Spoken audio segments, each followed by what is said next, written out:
Let's open this up. Tushar Gupta, political analyst, Anil Gupta, spokesperson of the Bharatiya Janata Party, Shyam Prasad Mehta, leader of the Congress, Sanjeev Kaushik completes the panel. Gentlemen, good evening. Good evening. Sanjeev ji, ये तो supreme court ने उनको बोल दिया था कि आप मुख्यमंत्री कार्यालय तक नहीं जा सकते, तो केजरीवाल जी ने आज अनाउंसमेंट क्या किया, इसमें नया क्या बोला? केजरीवाल जी के इस कदम में भारतीय जनता पार्टी के गले में हड्डी अटका दी है। भारतीय जनता पार्टी को समझ में नहीं आ रहा है कि इसका स्वागत करें या इसको जब्त मिलाएं।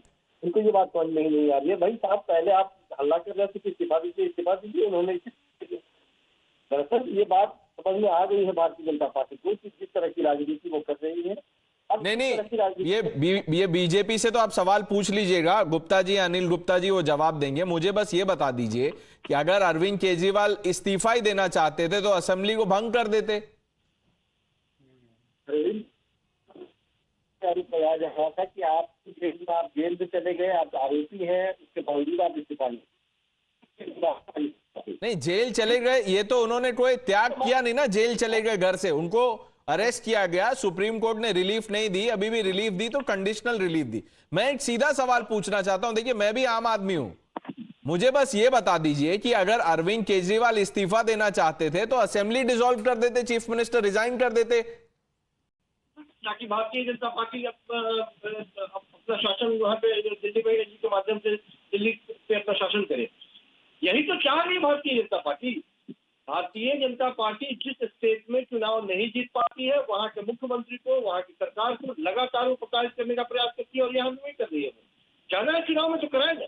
अरविंद केजरीवाल तो बोल ही नहीं कि आप चुनाव करवा दीजिए, कोई इतराज नहीं है। नहीं, चुनाव तो एक दूसरा सवाल है। संजीव जी, मुझे बस इतना समझा दीजिए कि पहले जो लोग कह रहे थे कि अरविंद केजरीवाल जी को इस्तीफा देना चाहिए, उन्होंने कहा नहीं, कोई इस्तीफा नहीं होगा, तब से आज तक में क्या बदल गया? अब आज वो ऐसा क्यों कह रहे हैं, ये बताइए।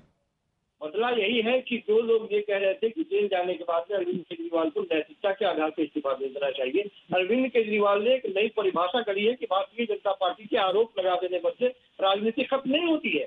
आप एक बार चले जाते हैं जेल में तो आप क्या चाहते थे कि हेमंत सोरेन के जैसे वो चले जाओ, उसके बाद में किसी और को मुख्यमंत्री बना दिया जाए और फिर राजनीति में उथल पुथल होता रहे, कल हो तो वो भारतीय जनता पार्टी ज्वाइन कर ले।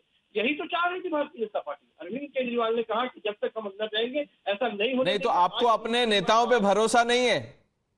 बिल्कुल 100% है। तो फिर आप क्यों डर क्यों रहे हैं? आप कोई डरने की बात नहीं है। अगर आपको एक बात बता रहा हूं, मान लीजिए अगर आपको मुख्यमंत्री बना दिया जाए तो आप क्या बीजेपी ज्वाइन कर लेंगे उसके बाद? देखिए, बीजेपी ज्वाइन कर लेंगे या नहीं कर लेंगे वो तो बात की बात है, लेकिन सामने उदाहरण है। मैंने कहा कि झारखंड के मामले में उदाहरण सामने दिखाई देता है। तो भारतीय जनता पार्टी इतनी जो तत्पर थी कि नहीं, इस्तीफा दे ही देना चाहिए, अरविंद केजरीवाल ने आज के वक्त में इस्तीफा दे दिया है। दूसरा कोई मुख्यमंत्री बनेगा। भारतीय जनता पार्टी को ऐसा लगता है कि नहीं, सब कुछ खराब चल रहा है तो कोई इतराज नहीं है, फिर हो जाए चुनाव। ठीक है। Anil Gupta, what does the BJP think of this? Do you think this is a result of the pressure that you exerted on Arvind Kejriwal to step down?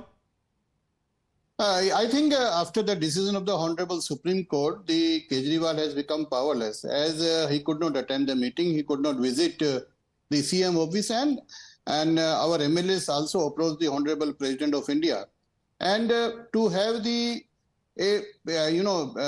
all the system has been collapsed in Delhi, and now as he become the powerless and under our pressure, I think he has resigned. And as far as BJP is concerned, we are ready to participate in election as and when held. In Delhi, there are roughly 13,700 booths. Our workers are ready, even if the elections are held tomorrow. But I want to ask the Kejriwal, will he leave his Raj Mahal, the Sheesh Mahal, which is made of the corruption? Just hold your thoughts, Mr. Gupta.